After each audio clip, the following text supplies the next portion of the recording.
Good morning student, myself Mini Sankla and our subject design of precast concrete structure. We continue with our previous example of design of post tension girder and we solve the example of I girder for shorter span.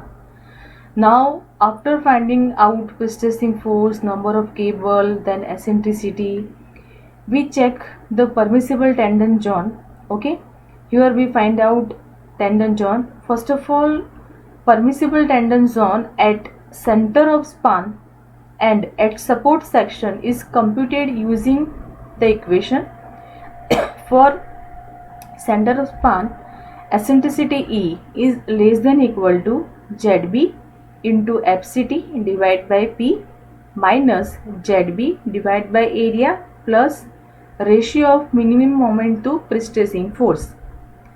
Now less than equal to ZB, that means section modulus at bottom fiber is 91.97 10 raised to 6.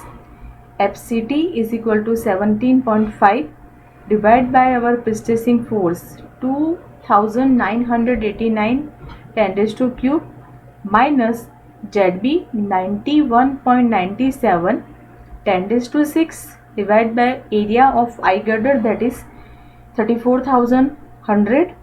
M minimum 920.25 10 raised to 6 divided by force P 2989 10 raised to cube. And after solving this, eccentricity E less than equal to 577 mm. Now second check, eccentricity must greater than or equal to this ratio ZB into FTW divided by eta into precasting force minus ZB divided by area plus MD divided by eta plus P. Now here FTW, tensile stresses, is 0 because structure is class 1, so 0. Then ZB 91.97 10 raised to 6 divided by this area of I girder 34,100 plus design moment 2045 10 raised to 6 convert into Newton mm, eta and this precasting force 3,41,000. Okay, now after calculating, this value is 535 mm and eccentricity E is greater than of this 535 mm. Now at support section, minimum moment is 0 and MD is equal to also 0. Design moment and minimum moment both are 0 at support. Again our eccentricity E is less than equal to ZB into FCT into divided by P minus ZB divided by area. ZB 91.97 10 raised to 6 and FCT 17.5 divided by our precasting force 2989 10 raised to cube minus ZB 91.97 10 raised to 6 divided by area, that is 34,100. Then here our eccentricity E less than equal to 269 mm. Now the second check for support condition, eccentricity E less than equal to ZB FTW eta P minus ZB divided by area. Here again FTW is 0, so this value is 0. ZB 91.97 10 raised to 6 divided by area of this I girder 34,100 and our answer is minus 269 mm. Eccentricity is greater than of this 269 mm. Now next, precasting force should lie within the above limit of eccentricities. The cable are curved a parabolic profile toward the support section as shown in figure. Okay, now look at this. This one is the central line of beam and this shaded portion, this hash portion, is our limiting zone and precasting force is applied at that center point of cable. Now from this point 269 distance mm and from this center this is 269. Here at this end, from this point the central line distance is 535 mm. Okay, this distance we find out 535 mm. Okay, and this one is at center of span. Okay, and at the support we provide 269. Now here at support 269 at center of span. That means here first answer is 535 mm and from this end this is 577 mm. Now we check, that is for ultimate flexure strength. APS, that means area of stressing steel, is 12 into pi by 4 d square into 5, that is 3016 mm square. Okay, 5 number of cable and 12 number of bars. FPU is equal to 1600 Newton mm square. FCK or FCU is equal to 50 Newton per mm square. B we find out in previous example 550 mm.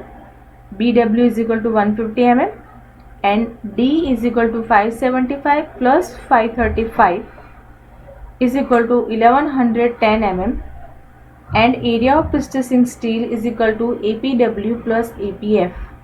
Design ultimate moment is equal to 3062 kilonewton into meter.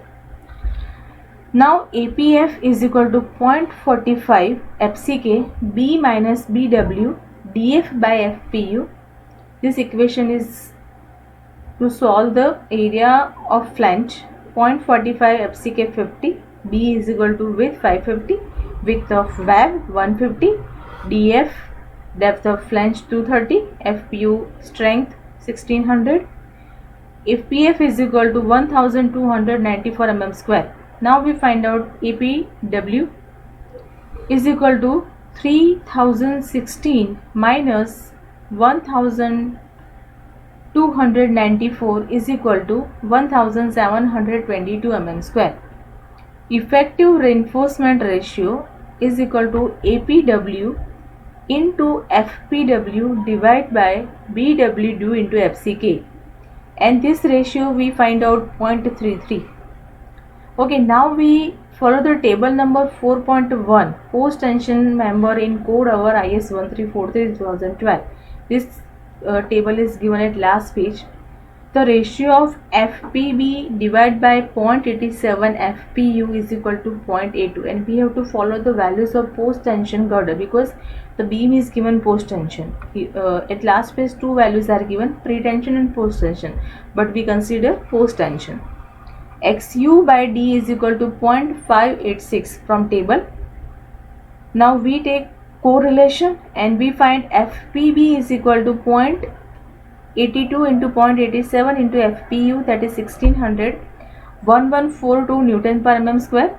XU is equal to 0.586 into 1110, answer is 650 mm.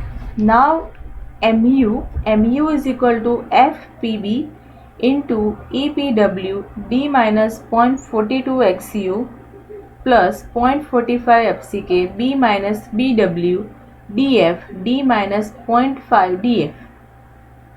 Put all the values and solve this. Our answer is 3705 kilonewton into meter, and this moment is greater than 3062 kilonewton into meter.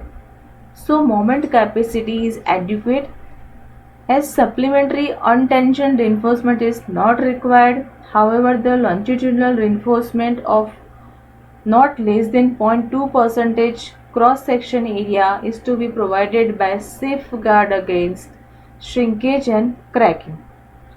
Now area of longitudinal steel required 0.2% divided by 100, then section total area is 3,41,000, that is 682 mm square, but provided 6 number of 16 mm dia milestone bar in top flange and bottom flange.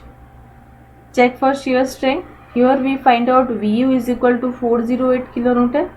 Effective stress as centroid is equal to eta P by A 0.85.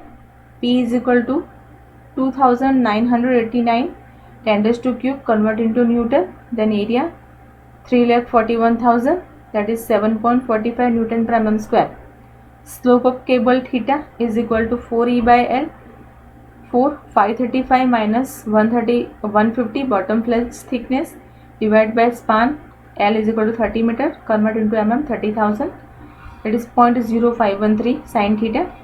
Ultimate shear resistance for uncracked section VCO is equal to 0.67 BH under root of Ft square plus 0.8 FCP into Ft eta P sin theta.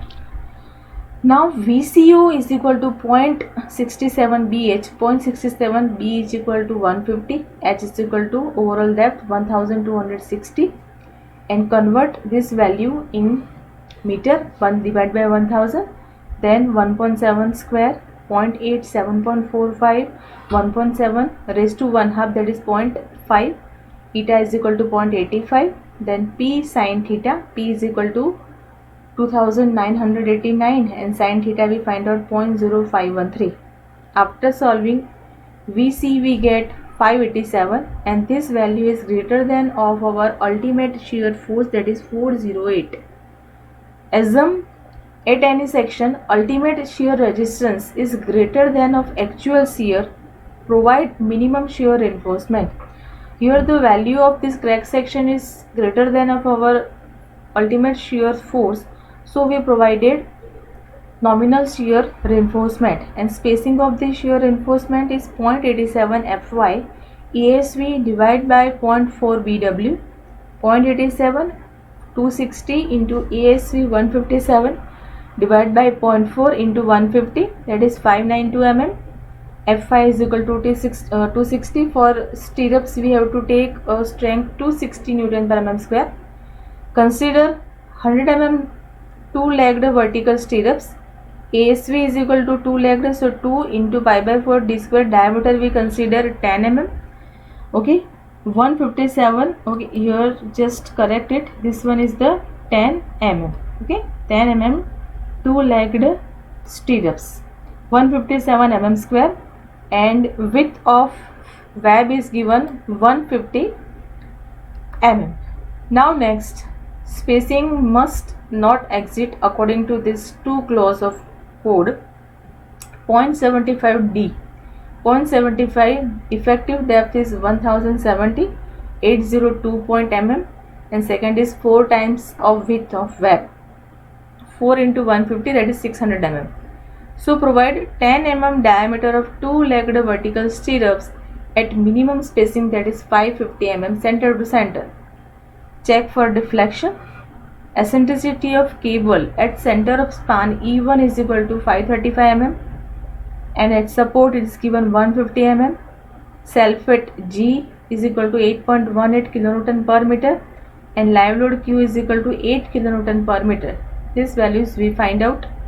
Okay, this one is the reinforcement in I girder. Flange width 550, depth 230. Here we provide 16 mm diameter mile-steel bars. This one is the two-legged 10 mm diameter vertical stirrups are provided at 550 mm center to center distance. And here the 5 cable that we find out. Okay, the 5 number of cable is provided 1, 2, 3, 4. And bottom width is 350 and 300. Overall depth is given 1260 mm. Now, deflection due to self-weight and live load 5 by 384 Q plus G L raised to 4 divided by EI. G is equal to 8.18, Q is equal to 8, L is equal to 30,000 raised to 4 EI. Deflection is 77.39 mm in downward direction because this one is due to the self-weight and live load. Now upward deflection due to precipitating force is equal to PL square 48 EI 5 E2 plus 5 E1 plus E2. Now P is equal to our precipitating force 2989 10 raised to cube into L span 30,000 square, 5 E1 is equal to 535 and E2 is equal to 150, 48 E Young's modulus of concrete 35 into 10 raised to cube, I is equal to moment of inertia, and after solving we get deflection due to this precipitating force is 71.80 mm and this is in upward direction. Now long term modulus of elasticity ECE, E divided by 1 plus 5 and the nominal size is 2 AC by mu 2 into area of concrete is equal to 3,41,000. Mu is equal to 2 into overall depth 1260 plus 550 mm. Second, we get size 222.14 mm. Assume 18% is relative humidity and 28 days aged at loading. Table number 4.1 or table number 11 in IS 1343/2012. Phi is equal to 1.48 is given there. 1 plus 5 is equal to 1 plus 1.48 is equal to 2.48. Now final deflection is equal to AF AIL minus AIP into PT by PI into 1 plus 5. AIL 77.39 due to sulfate and live load. AIP is due to pre-stressing force 71.80. Then PI and PT and PI, this one is the ratio 0.85, then 2.48, 40.57 mm. Final deflection. Permissible deflection according to code is given L by 250. L is equal to 30,000, 250, 120 mm. The final deflection we find on 40.57, that is less than of permissible deflection that is given in clause IS 1343/2012 20.3.1, and this is a safe deflection. Okay, our example of this post tension girder is complete. Okay, now we stop here.